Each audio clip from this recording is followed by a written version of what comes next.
بسم اللہ الرحمن الرحیم۔ اللہ جل شانہ کی یاد سے دل ٹھنڈا اور پرسکون رہتا ہے۔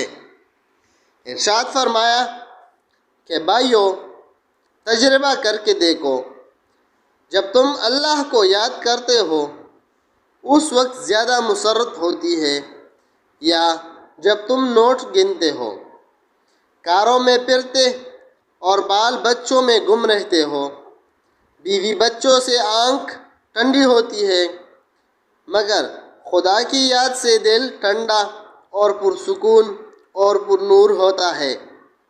حضور صلی اللہ علیہ وآلہ وسلم دعا فرمایا کرتے تھے، اے اللہ دنیا والوں کی آنکھیں تو ان کی دنیا سے ٹھنڈی کر اور میری آنکھیں اپنی عبادت سے ٹھنڈی کر۔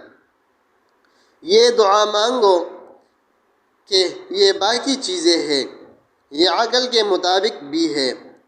فنا میں دل لگا رہے ہو اور باقی کو چھوڑ رہے ہو، بقول حضرت ڈاکٹر عبدالحی صاحب رحمۃ اللہ علیہ۔ ہم لوگ قبر کی طرف جا رہے ہیں اور دنیا کی طرف دیکھ رہے ہیں، کدھر جا رہا ہے اور کدھر دیکھ رہا ہے؟ دنیا میں رہ کر دنیا سے بیگانہ رہنا واقعی بہت مشکل کام ہے، مگر اس کا حل موجود ہے۔ والسلام۔